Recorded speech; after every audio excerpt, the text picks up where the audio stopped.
Rolls Royce जो दुनिया में अपनी लग्जरियस कार्स की वजह से मशहूर है, मगर एक सदी पहले इस कार कंपनी को जिस लड़के ने बनाया था वो न्यूज़पेपर सेलर था। तो फिर आखिर इस ऑर्फन बॉय ने दुनिया की एक ऐसी कार कंपनी कैसे बनाई जो आज अपनी लग्जरी और कंफर्ट की वजह से दुनिया की मशहूर कंपनीज का मुकाबला कर रही है।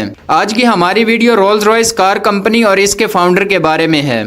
फ्रेडरिक हेनरी रॉयस 27 मार्च 1863 को पीटरबर्ग में पैदा हुआ। ये अपने 4 बहन भाइयों में सबसे छोटा था। इसके वालिद की फ्लोर मिल इंग्लैंड एक्लेजियल कमिश्नर के अंडर काम करती थी। बहुत कोशिशों के बावजूद इसके वालिद का बिजनेस कामयाब ना हुआ और वो पीटरबर्ग से लंदन मुंतकिल हो गए। 1872 में जब फ्रेडरिक की उम्र 9 साल थी, इसके वालिद की डेथ हो गई।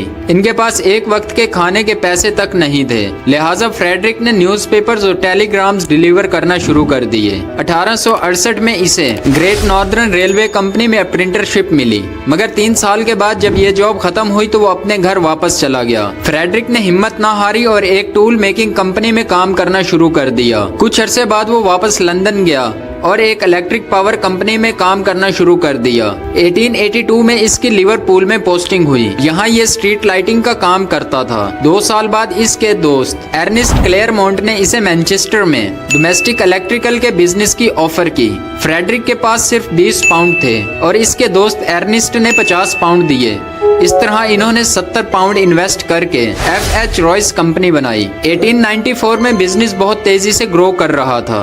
इसने एक 2 cylinder second hand car French deco villa खरीदी। फ्रेडरिक इससे बहुत ज्यादा मुतासिर हुआ और इसने इस कार पर अगले कुछ सालों तक तजर्बात करना शुरू कर दिए, जिसकी वजह से इसने कार में कुछ खामियां देखी और इससे कुछ बेहतर बनाने का फैसला किया। फ्रेडरिक ने एक अच्छा इंजन बनाने के लिए बहुत ज्यादा मेहनत की, यहाँ तक कि इसने अपनी सेहत का भी ख्याल ना किया और 1902 में वो हार्ड वर्क की वजह से बहुत ज्यादा बीमार हुआ। 1903 में आखिरकार इसने अपना पहला पेट्रोल इंजन बनाया। इसने अपनी फ्रेंच डेको विला कार से बेहतर कार बनाने के लिए बहुत ज्यादा मेहनत की और तमाम मुश्किलात के बावजूद इसने हिम्मत ना हारी।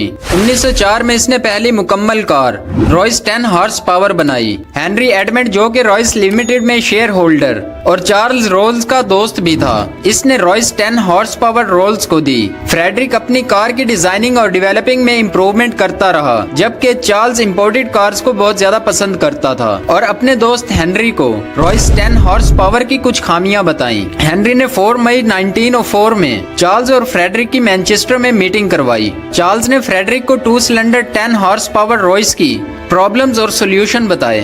फ्रेडरिक ने इन प्रॉब्लम्स को सॉल्व किया। इसके बाद चार्ल्स फ्रेडरिक की कार्स को सेल करने के लिए एग्री हुआ। चार्ल्स रोल्स और फ्रेडरिक रॉयस की पार्टनरशिप के बाद इन्होंने कंपनी का नाम रोल्स रॉयस रखा और इन्होंने डर्बी में फैक्ट्री बनाई, जहां फ्रेडरिक कार्स की डिजाइनिंग करता और बनाता था, जबकि चार्ल्स का काम सेल करना होता था। स्टार्ट में इन्हें बहुत ज्यादा मुश्किलात हुई क्योंकि दूसरी कंपनीज की वजह से इनकी कार्स को कोई नहीं जानता था, जिसकी वजह से इनकी कार्स सेल नहीं होती थी। इस मसले को हल करने के लिए चार्ल्स ने अपने दोस्त क्लाउड जॉनसन को रोल्स रॉयस कंपनी का मैनेजिंग डायरेक्टर बना दिया। जॉनसन ने रोल्स रॉयस की बहुत ज्यादा पब्लिसिटी की, जिसकी वजह से Aahista Aahista Rolls Royce cars की रेपुटेशन बेहतर होने लगी। पार्टनरशिप के 2 साल बाद फ्रेडरिक ने 6 सिलेंडर कार दी सिल्वर गोस्ट बनाई। 1907 में चार्ल्स को फ्लाइंग का शौक हुआ और इसने फ्रेडरिक को एरो इंजन्स बनाने का कहा, मगर फ्रेडरिक ने इनकार कर दिया। 12 जुलाई 1910 को चार्ल्स ने फ्लाइट ली और प्लेन एक्सीडेंट की वजह से चार्ल्स की डेथ हो गई। 1911 में फ्रेडरिक बहुत शदीद बीमार हुआ,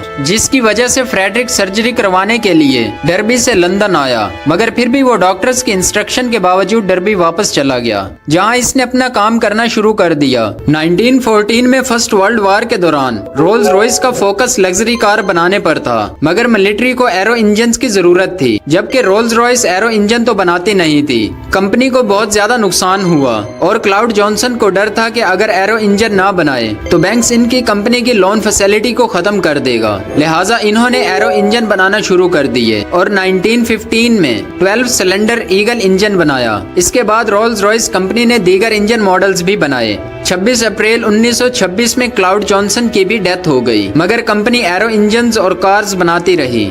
अक्टूबर 1928 में फ्रेडरिक ने कंपनी के टॉप इंजीनियर्स के साथ मिलकर दी आर इंजन बनाया, मगर यूनाइटेड किंगडम के प्राइम मिनिस्टर रैमजे मैकडोनाल्ड ने फंडिंग देने से इनकार कर दिया। 1933 में फ्रेडरिक की भी डेथ हो गई। तीनों मेंबर्स की डेथ के बाद कंपनी भी ऑलमोस्ट खत्म हो चुकी थी।